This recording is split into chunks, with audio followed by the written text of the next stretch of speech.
آپ کے دور میں سب سے بڑی الجھن خدا کی شناخت کے متعلق ہے۔ یہودی اور مسلم خدائے واحد پر ایمان رکھتے ہیں، جبکہ کلیسیائی نظم میں مسیحیوں کو باور کرایا گیا ہے کہ خدا اقانیم ثلاثہ پر مشتمل ہے، جس میں یسوع ابن خدا ہونے کے ناطے خود بھی خدا ہیں اور باپ کی مانند ازلی و ابدی ہیں۔ اس تثلیثی فارمولے میں خدا کو تین ہم پلہ شخصیات میں تقسیم کر دیا گیا ہے، جس میں باپ اور بیٹے کے ساتھ روح القدس تیسرا اقنوم بتایا جاتا ہے۔ جو بات مسیحیوں کی نظر سے اوجھل رکھی جاتی ہے وہ یہ ہے کہ خود یسوع ایک یہودی قوم کے فرد ہونے کے ناطے ایسے کسی خدا پر ایمان نہیں رکھتے تھے جو اقانیم ثلاثہ پر مشتمل ہو، اور جس میں وہ خود بھی منصب الوہیت پر فائز ہوں۔ سوال یہ ہے کہ کیا مسیحیوں نے خدا کو تثلیثی فارمولے سے شناخت کر کے حقیقی الہامی تعلیم پائی ہے، یا غیر اقوام کے عقائد کے ساتھ سمجھوتا کر کے اپنے اصل ایمان کو ترک کر دیا ہے، جس کی دعوت خود یسوع مسیح دیتے رہے؟ آج کی نشست یہی باتیں سمجھانے کے لیے منعقد کی گئی ہے۔ امید ہے کہ سبھی دوست اس سے مستفید ہوں گے۔ اسبات تثلیث میں محترم پرویز مسیح صاحب دلائل دیں گے، جبکہ دوسرا موقف یعنی توحید کے حق میں محترم بشیر جون صاحب دلائل دیں گے۔ دونوں شخصیات فیس بک پر یعنی سوشل میڈیا کی جانی پہچانی ہیں، زیادہ تعارف کی ضرورت نہیں ہے۔ اب میں پرویز صاحب سے گزارش کروں گا کہ وہ آ کر اپنا مقدمہ پیش کریں۔ باپ اور بیٹے اور روح القدس کے نام سے، قدوس قدوس قدوس خداوند خدا جو تھا اور جو ہے اور جو آنے والا ہے۔ جناب آرگنائزر ظفر اقبال صاحب،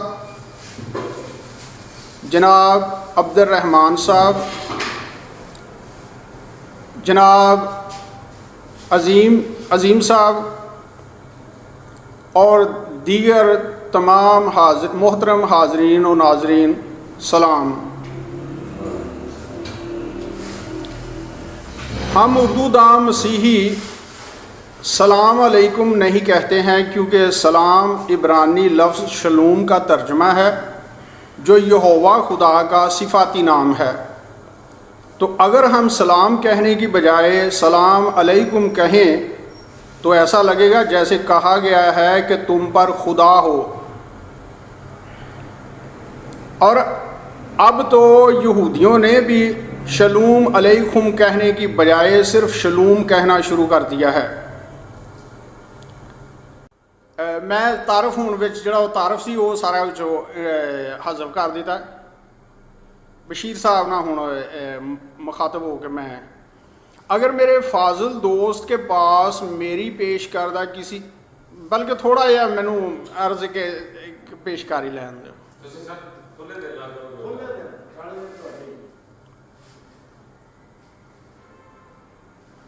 میرا نام پرویز مسیح ہے۔ میں نہ تو پیشہ ور مناظر ہوں اور نہ میرے پاس بہت ساری ڈگریاں ہیں۔ میں تو ایک ادنا سا بائبل سٹوڈنٹ ہوں اور ایونجلسٹ ہوں۔ میری علمی قابلیت کیسی ہے اس کا اندازہ آپ حاضرین و ناظرین کو آج ہی کے مناظرہ سے ہو جائے گا۔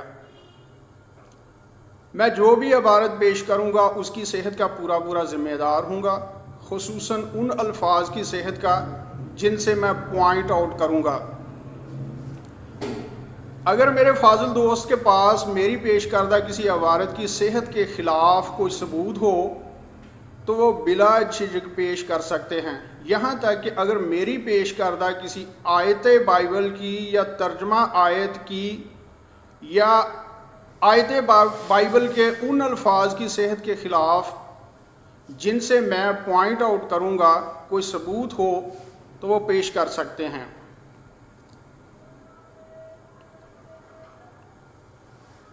میں ان کے پیش کردہ ثبوت کا یا تو علمی رد کروں گا یا اس ثبوت کو قبول کروں گا۔ جو مقدمہ میں پیش کروں، جو کیس میں پریزنٹ کروں، اس کے ایک ایک پوائنٹ کو پورے غور و توجہ سے سن لیا جائے اور نوٹ کر لیا جائے، تاکہ اپنے ریبٹل ٹائم میں میری ہی باتوں پر سوال یا اعتراض کیا جا سکے، نہ کہ دیگر اہل تثلیث کی باتوں پر، کیونکہ میرا ان کے ساتھ کلی اتفاق عقیدے پر ہے، دلائل و براہین پر نہیں۔ آج کے مناظرہ کی وجہ انعقاد یہ ہے کہ میرے فاضل دوست جناب بشیر جان ابن سلیبی صاحب نے مناظرہ اسلام آباد پر جو جناب ڈاکٹر اے پی جوشوا تثلیثی کے اور جناب عامر شہزاد توحیدی کے مابین ہوا، اپنی ایک ویڈیو اپلوڈ کی تھی جس میں انہوں نے کہا تھا کہ عامر شہزاد صاحب مناظر نہیں بلکہ دعا گو بندے ہیں اور وہ مناظرہ کرنا نہیں جانتے۔ یہ تثلیثی میرے ساتھ مناظرہ کر لیں، پادری شفیق کنول صاحب یا ڈاکٹر اے پی جوشوا صاحب یا ان سے بھی کوئی بڑا ہے تو میرے ساتھ مناظرہ کر لے۔ میں نے کراچی یونیورسٹی سے فلسفے کا کورس کیا ہوا ہے، اگر میرے ساتھ مناظرہ ہو تو میں ثابت کر دوں گا کہ تثلیث بت پرستوں کی تعلیم ہے۔ اور میں پرویز مسیح نے بھی فیس بک پر لکھا تھا کہ میں 10 منٹ کے اندر اندر ثابت کر دوں گا کہ تعلیم تثلیث فی التوحید بائبل مقدس پر مبنی ہے، بائبل مقدس کی دین ہے۔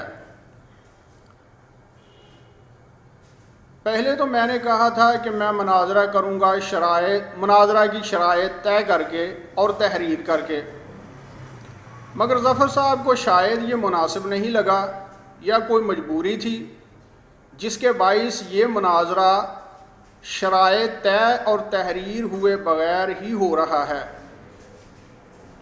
چونکہ میں بھی اپنے عالم فاضل دوست بشیر جان صاحب کے ساتھ مناظرہ کرنے کا متمنی تھا، اس لیے میں نے شرائط طے اور تحریر کرنے پر بہت زور نہیں دیا۔ ایک مزیداری کی بات بتاؤں کہ میں نے جناب آرگنائزر صاحب سے پوچھا کہ یہ ٹیبل ٹاک ہوگی، یہ ڈبیٹ ہوگی یا ٹاک ٹیسٹنگ، تو انہوں نے کہا کہ یہ ٹیبل ٹاک ہوگی۔ میں نے کہا کہ یہ میں نے اس لیے پوچھا ہے کہ کہیں ایسا نہ ہو کہ میں ڈبیٹ لیول کی تیاری نہ کروں اور آپ لوگ ویڈیو بنائیں اور انٹرنیٹ پر اپلوڈ کر دیں اور میری پرفارمنس لوگوں کے لیے ٹھوکر کا باعث بنے۔ تو جواب میں انہوں نے کہا کہ ویڈیو بھی بنے گی اور اپلوڈ بھی ہوگی، آپ پوری تیاری کے ساتھ آئیں۔ اس پر میں ذرا حیران تو ہوا کہ یہ سب کچھ ہوگا پھر بھی یہ ڈبیٹ نہیں بلکہ ٹیبل ٹاک ہوگی، مگر کوئی انکار، کوئی اصرار، کوئی عذر نہیں کیا، کیونکہ میں یہ مناظرہ کرنا چاہتا تھا۔ اس کی وجہ یہ ہے کہ اب مسیحی تصور خدا پر مسیحی کے مابین مناظرے ہو رہے ہیں، جس سے اس طرح کے سوال پیدا ہوتے ہیں جس طرح کے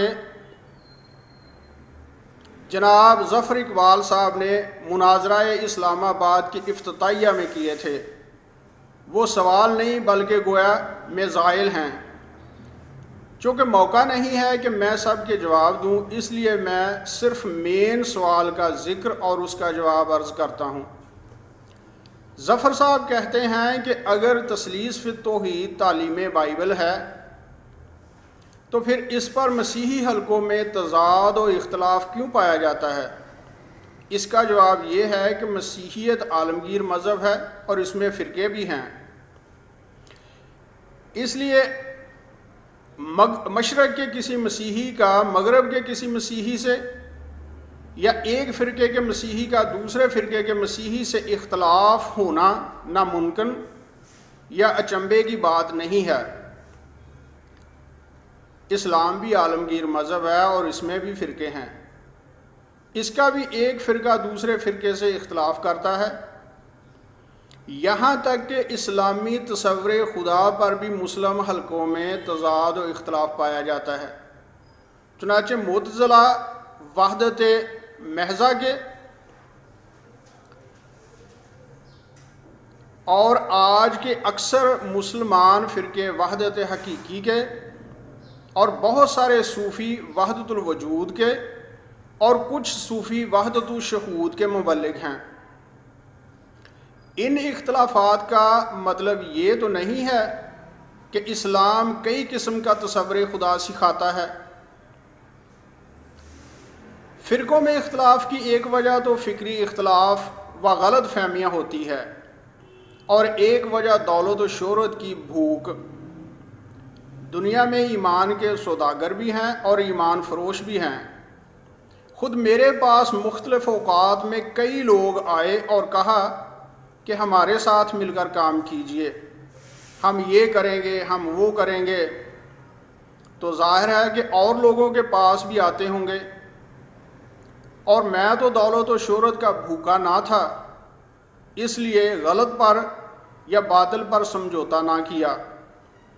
مگر کتنے لوگ ہیں جو دولت یا شہرت کو ٹھوکر مارتے اور ایمان فروشی کی طرف آنے سے پرہیز کرتے ہیں۔ یہ الگ بات ہے کہ ایمان فروش کون ہے، وہ جو معتقدین تثلیث ہیں یا وہ جو منکرین تثلیث ہیں۔ چونکہ فرقہ وارانہ اختلافات کی دو وجوہ ہیں، ایک دولت یا شہرت کی بھوک، دوسری فکری سکم و مغالطے۔ اس لیے دیکھنا یہ چاہیے کہ کوئی ایمان فروشی میں یا غلط فہمی میں تو اختلاف نہیں کر رہا ہے۔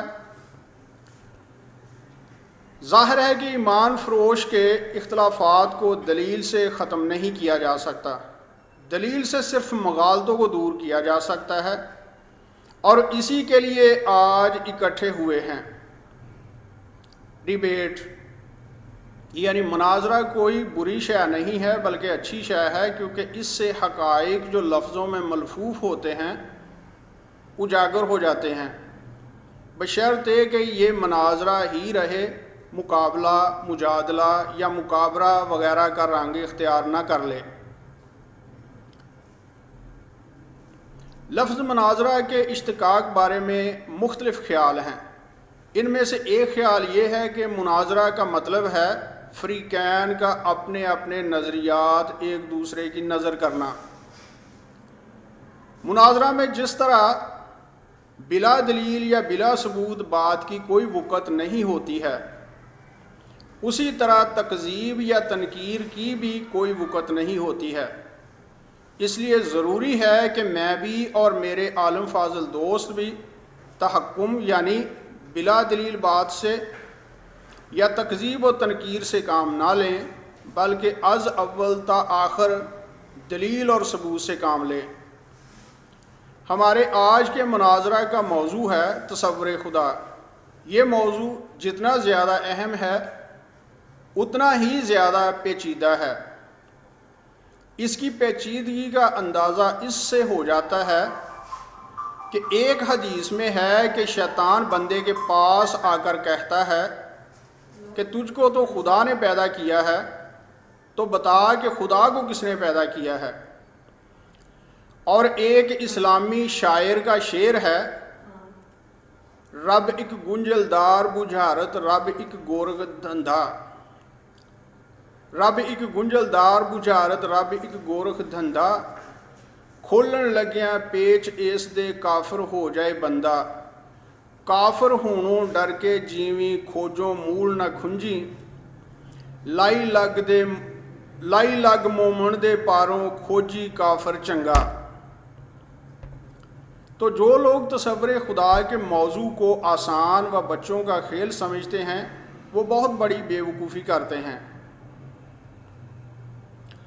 تصور خدا پر بحث کرنے والے کو خدا کی ساری صفات اور ان کی صحیح تعریفات کا نہیں تو کم سے کم معروف صفات اور ان کی تعریفات کا صحیح اور پورا علم ضرور ہونا چاہیے، جیسے عالم لاہوت اور عالم مخلوق کے، واجب الوجود اور ممکن الوجود کے،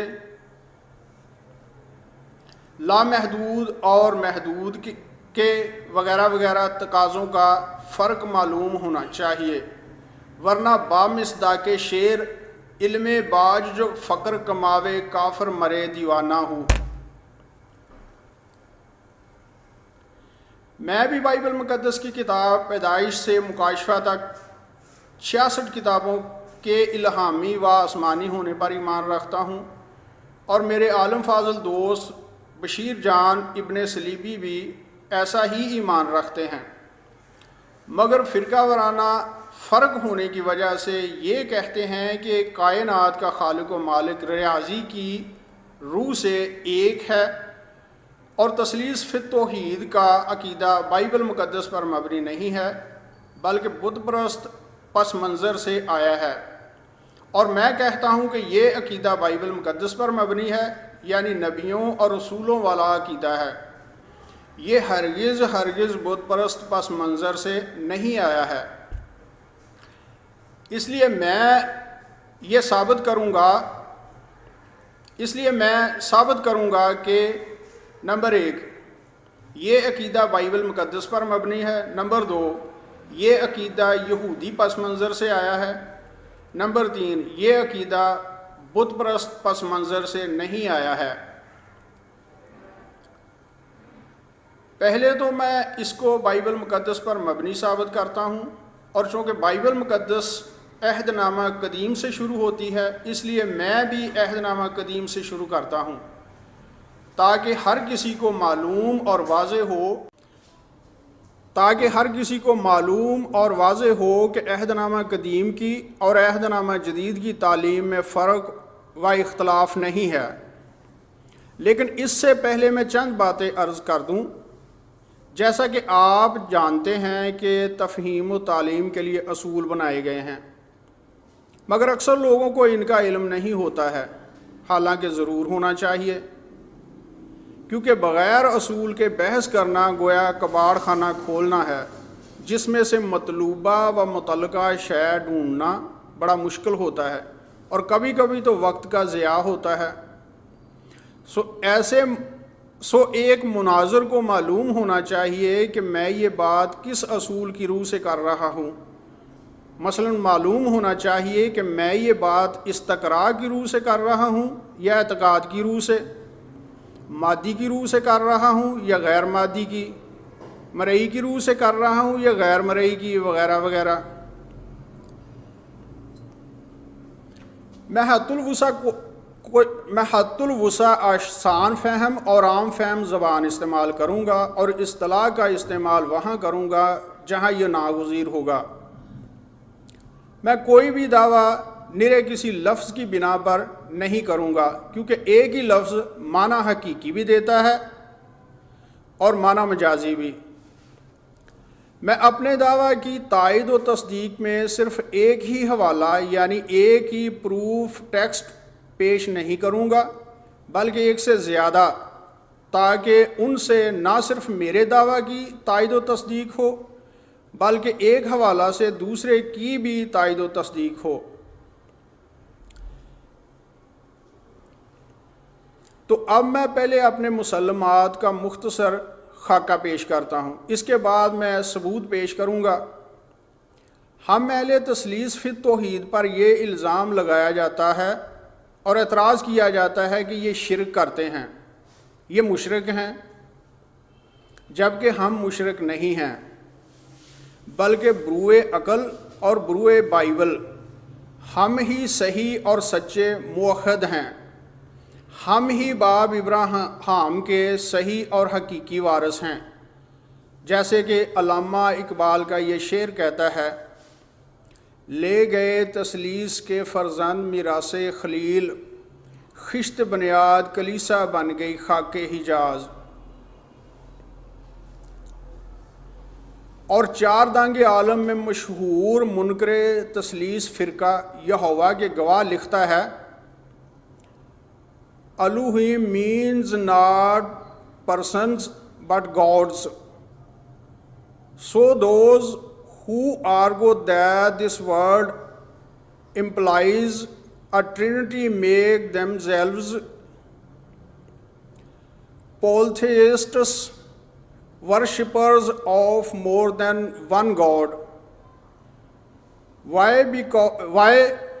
Because it would mean that there were three gods in the Trinity, but nearly all Trinity supporters reject the view that the Trinity is made up of three separate gods. Should you believe in the Trinity? Page 13.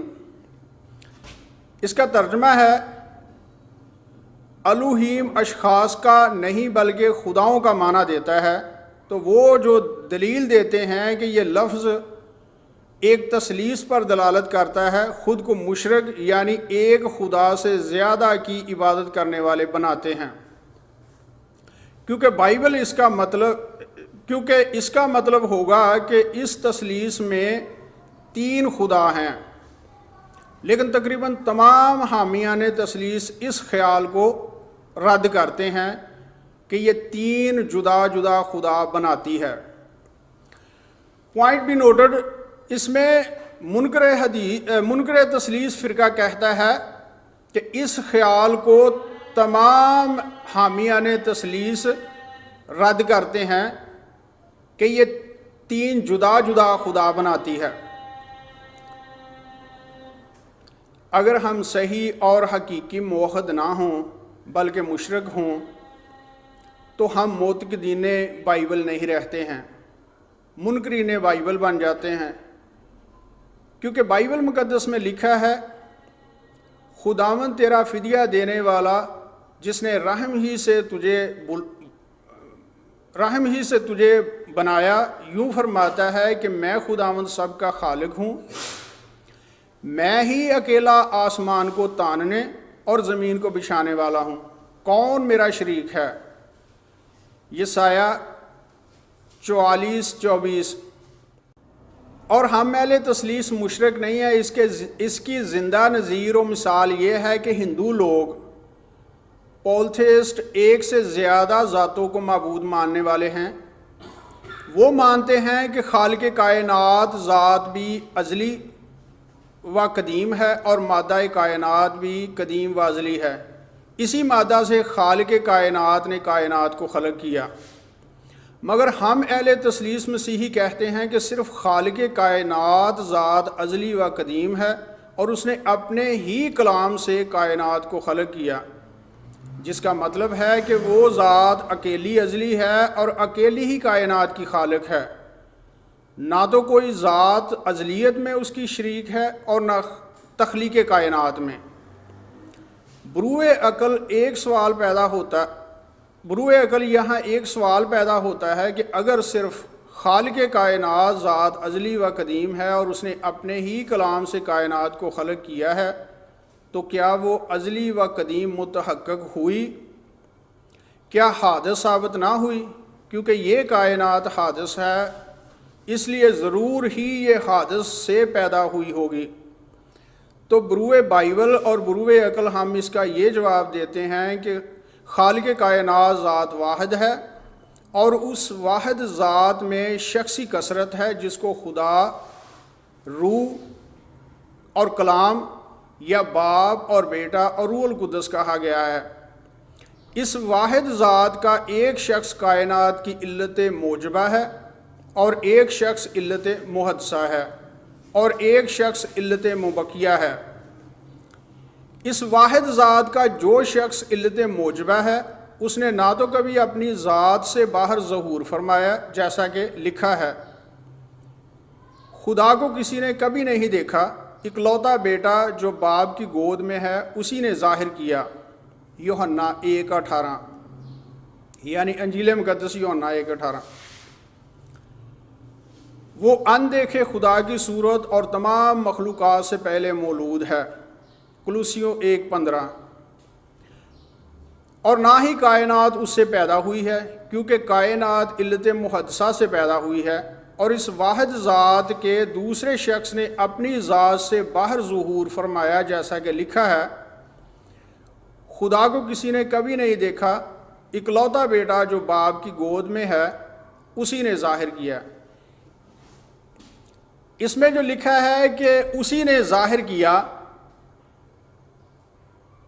یہ بات ظاہر کرتی ہے کہ اکلوتے بیٹے کا ظہور ہوا۔ خداوند یسوع نے فرمایا، یسوع نے اس سے کہا، اے فلپس، اتنی مدت سے میں تمہارے ساتھ ہوں، کیا تم مجھے نہیں جانتا؟ جس نے مجھے دیکھا اس نے باپ کو دیکھا، تو کیوں کر کہتا ہے کہ باپ کو ہمیں دکھا؟ یوحنا 14:9۔ اور ظہور فرمانے کی وجہ سے اس شخص اکنوم کی دو جہتیں ہیں۔ قدیم ذات کا شخص ہونے کی وجہ سے اس کی ایک جہت قدیم ہے، جیسا کہ لکھا ہے، خدا کو کسی نے کبھی نہیں دیکھا، اکلوتا بیٹا جو باپ کی گود میں ہے اسی نے ظاہر کیا۔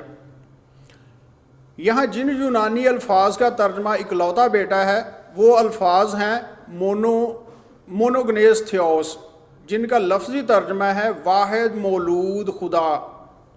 پس ثابت ہوا کہ وہ خدا بھی ہے اور مولود بھی ہے، باپ کی گود میں بھی ہے اور گود سے باہر ظہور فرما بھی، یعنی قدیم بھی ہے اور حادث بھی، کیونکہ ظہور کو حدوث لازم ہے۔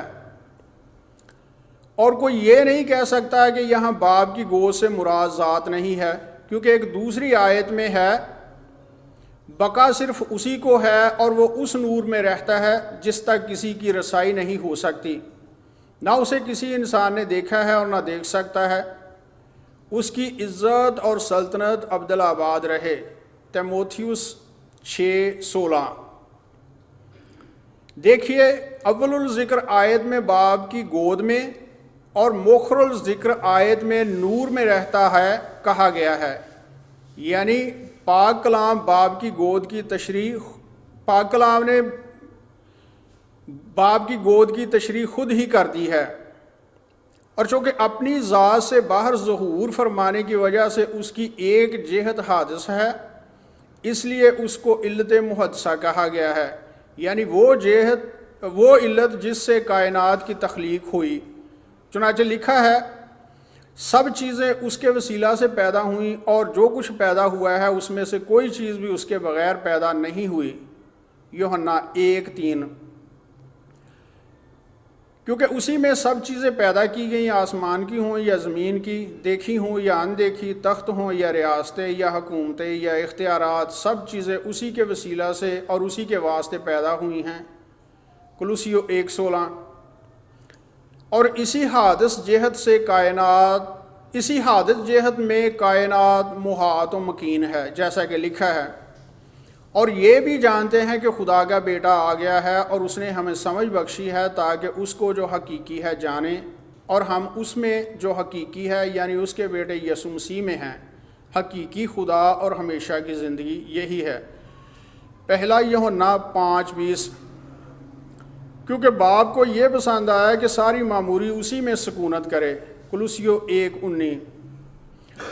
ہاں، اگر خالق کائنات میں شخصی کثرت نہ ہوتی اور وہ کائنات کو اپنے ہی کلام سے خلق کرتا تو لا محالہ وہ حادث متحقق ہوتا، کیونکہ جس کا کلام حادث ہوتا ہے وہ متکلم بھی حادث ہوتا ہے۔ اسی لیے اہل اسلام قرآن کو مخلوق کہنے والے کو کافر کہتے ہیں، کیونکہ اہل اسلام مانتے ہیں کہ قرآن خدا کا کلام ہے، اس لیے غیر مخلوق ہے۔ تو اگر کوئی قرآن کو مخلوق کہے تو مطلب یہ ہوگا کہ اللہ مخلوق ہے، کیونکہ جس کا کلام مخلوق ہو وہ متکلم بھی مخلوق ہوتا ہے، یعنی حادث ہوتا ہے، اور جو حادث ہو وہ کائنات کا خالق نہیں ہو سکتا۔ لیکن چونکہ اس واحد ذات میں شخصی کثرت ہے، اس لیے اس کے ایک شخص کے جس کو ہم اقنوم اب کہتے ہیں، اپنی ذات سے باہر ظہور نہ فرمانے سے اور اس کے کسی بھی لحاظ سے حادث نہ ہونے سے وہ ذات حادث ثابت نہیں ہے۔ تو ہم اہل تثلیث ذوات یعنی ذاتوں کی تثلیث نہیں مانتے ہیں، بلکہ ایک ہی ذات میں 3 صفات کی تثلیث مانتے ہیں، جیسا کہ ایک مشہور ترین و مستند ترین اسلامی عالم امام محمد نجم الدین نصفی مشہور ترین و مستند ترین اسلامی کتاب میں صفات ازلیہ اور غیر ازلیہ کی بحث میں لکھتے ہیں، قولہ نصارہ وَإِن لَمْ يَسْرِهُ الَخ۔ یہ ایک سوال مقدر کا جواب ہے۔ سوال یہ ہے کہ نصارہ جن 3 قدمہ کے قائل ہیں انہیں باہم متغایر نہیں کہتے ہیں، اس کے باوجود وہ کافر قرار دیے گئے۔ اس سے معلوم ہوتا ہے کہ مطلقاً تعدد قدمہ توحید کے منافی ہے، خواہ ان میں تغایر ہو یا نہ ہو۔ جواب کا حاصل یہ ہے کہ نصارہ جن 3 قدمہ کے قائل ہے ان کے درمیان تغایر کی اگرچہ انہوں نے صراحت نہیں کی، مگر ایسی بات کہی ہے جس سے ان تینوں قدمہ کے درمیان مغایرت لازم آتی ہے، اور وہ بات یہ ہے کہ انہوں نے 3 اقانیم ثابت کیے ہیں، ایک وجود جس کو لفظ اب سے تعبیر کرتے ہیں، دوسرے علم جس کو لفظ ابن سے تعبیر کرتے ہیں، تیسرے حیات جس کو روح القدس سے تعبیر کرتے ہیں، اور کہتے ہیں کہ اقنوم علم اللہ تعالیٰ کی ذات سے عیسیٰ علیہ السلام کے بدن کی طرف منتقل ہو گیا۔ اس طرح انہوں نے انفقاق اور انتقال کو جائز قرار دیا، اور انفقاق و انتقال جس کا نام غیریت اور تغایر ہے ذوات میں ہوتا ہے۔ بیان الفوائد فی حال شرح العقائد حصہ اول صفحہ نمبر 214، تالیف مولانا مجیب اللہ صاحب گونڈوی، سن اشاعت 2004، میزان۔ ہم کہتے ہیں کہ واحد الہی ذات کی صفات 2 قسم کی ہیں، ایک سبجیکٹ ایٹریبیوٹس صفات ازلیہ، 2 ایٹریبیوٹس صفات غیر ازلیہ۔ جس طرح سبجیکٹ ایٹریبیوٹس کو غیر ازلی نہیں کہتے ہیں، اسی طرح ان کو غیر خدا بھی نہیں کہتے ہیں، اور یہ بات اتنی معقول ہے کہ اہل اسلام بھی اگرچہ اہل تثلیث نہیں ہیں پھر بھی خدا کی ذات ازلیہ کو وہ بھی غیر خدا نہیں کہتے ہیں۔ چنانچہ مشہور ترین اور مستند ترین اسلامی عالم امام محمد نجم الدین نصفی کہتے ہیں، بلکہ کہا جائے کہ صفات واجب بمعنی ثابت ہیں، اپنے غیر کے لیے نہیں بلکہ اس ذات کے لیے جو نہ ان صفات کا عین ہے نہ ان کا غیر ہے، یعنی اللہ تعالیٰ کے لیے، اور یہی مراد ہوگی ان لوگوں کی جنہوں نے یہ کہا کہ واجب الوجود لی ذات ہی اللہ تعالیٰ ہے اور اس کی صفات۔ بیان الفوائد فی حال شرح العقائد حصہ اول صفحہ 215 اور تالیف ایزن۔ اور اسی طرح ہم کہتے ہیں کہ خدا کی صفات ازلیہ یعنی باپ، بیٹا اور روح القدس جس طرح غیر خدا نہیں ہیں، اسی طرح یہ 3 خدا بھی نہیں ہیں۔ تو اہل اسلام بھی کچھ ایسا ہی کہتے ہیں۔ محولہ بالا کتاب کے محولہ صفحہ پر یہ بھی لکھا ہے، بہرحال اپنی ذات کے اعتبار سے تو وہ ممکن ہے، اور ممکن کے قدیم ہونے میں کوئی استحالہ نہیں جب وہ قدیم ذات کے ساتھ قائم ہو اور اس کی وجہ سے واجب ہو، اس سے منفصل نہ ہو۔ پس ہر قدیم الہ نہیں ہے کہ بہت سے قدمہ کے وجود سے بہت سے آلہہ کا وجود لازم آئے، غور کیجئے، ہم کہتے ہیں کہ خدا کی صفات ازلیہ غیر خدا نہیں ہیں، تاہم وہ تین خدا بھی نہیں ہیں بلکہ وہ تینوں ایک خدا ہیں۔ تو اہل اسلام کہتے ہیں کہ صفات قدیم ہیں جب ذات کی وجہ سے واجب ہوں، یعنی صفات بھی واجب الوجود اور ذات بھی واجب الوجود، پھر بھی ایک ہی واجب الوجود ہے نہ کہ متعدد۔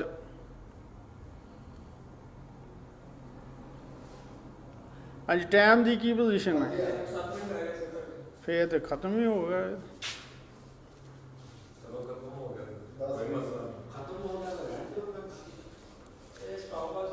تو اب میں بائبل مقدس سے ثابت کروں گا کہ خالق کائنات واحد ہے اور اس میں شخصی کثرت ہے۔ اس میں کلام نہیں کہ بائبل مقدس کا عہد نامہ قدیم بھی خالق کائنات کو واحد کہتا ہے اور عہد نامہ جدید بھی۔ چنانچہ لکھا ہے،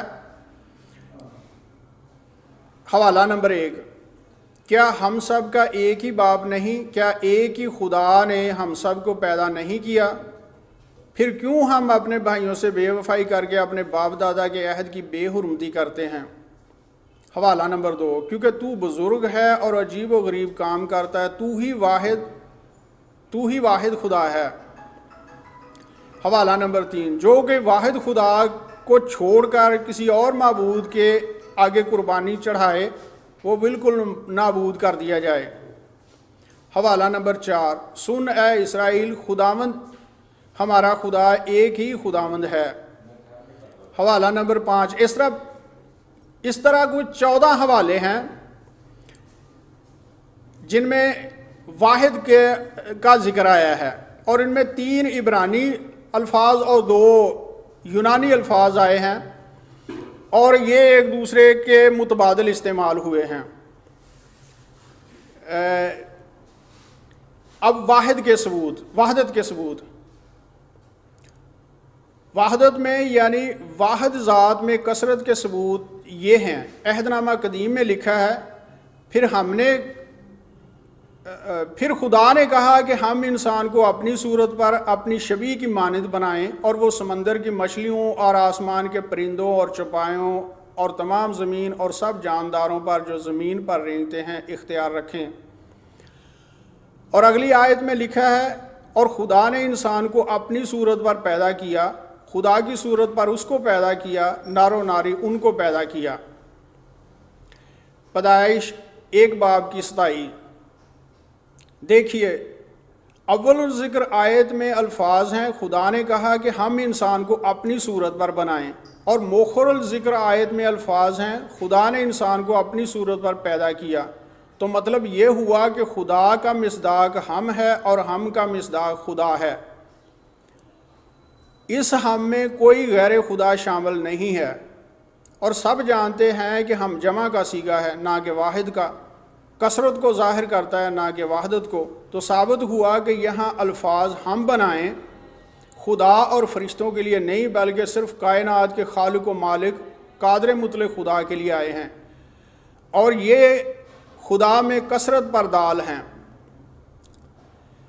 حوالہ نمبر 2، اور خداوند خدا نے کہا، دیکھو انسان نیک و بد کی پہچان میں ہم میں سے ایک کی مانند ہو گیا، اب کہیں ایسا نہ ہو کہ وہ اپنا ہاتھ بڑھائے اور حیات کے درخت سے بھی کچھ لے کر کھائے اور وہ ہمیشہ جیتا رہے۔ پیدائش 3:22۔ دیکھیے، اس آیت میں ہم میں سے ایک کی مانند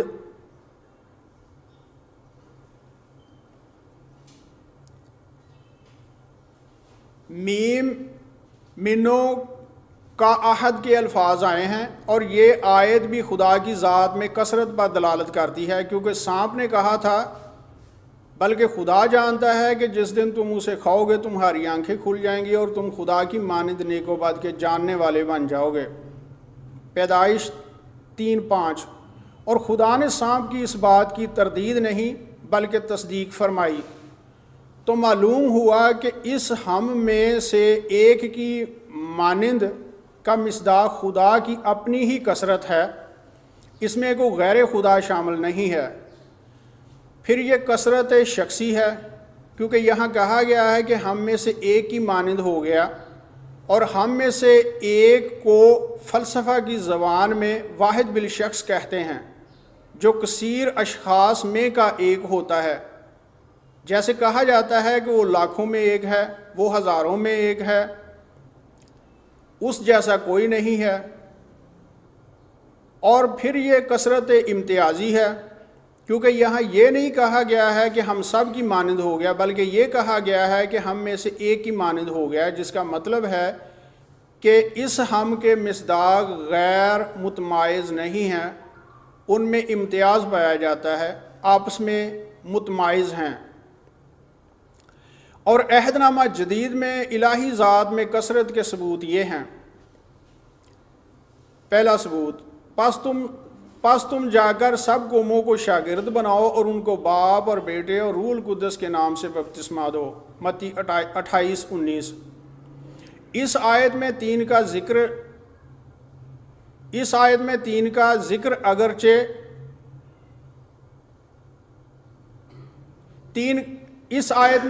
تین کا ذکر نہیں ہے،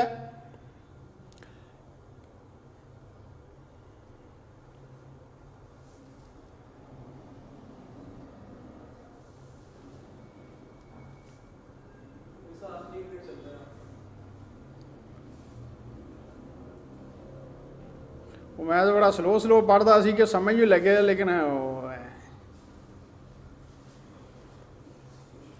چلو آخری منٹ چل رہا تو پھر تو 1 منٹ سے گل مزید ہو ہی نہیں سکتی، ٹھیک ہے۔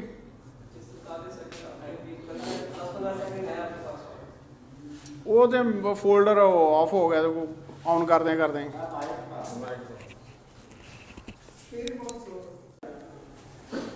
بہت شکریہ۔ یہ تھے محترم پرویز مسیح صاحب۔ تھوڑا سا میں زیادہ ٹائم نہیں لوں گا، انہوں نے بہت سا وقت اسلامی اعتراضات کا جواب دینے میں گزار دیا، حالانکہ میرے محترم دوست یہ بھول گئے کہ یہ مناظرہ 2 مسیحی افراد کے درمیان ہے جن کا اسلامی عقائد سے کچھ لینا دینا نہیں۔ ایک تثلیث کے ماننے والے ہیں، دوسرے تثلیث کے انکاری ہیں، بیچ میں ہم مسلمانوں کو جواب دینا ان کا بنتا نہیں تھا۔ خیر اب دیکھتے ہیں، ان کی باتوں کا جواب دیا جا سکتا ہے، لیکن چونکہ وہ مناظرہ کے موضوع سے باہر ہیں تو ان کو اگنور کرتے ہوئے میں اب دعوت دیتا ہوں محترم بشیر جون صاحب کو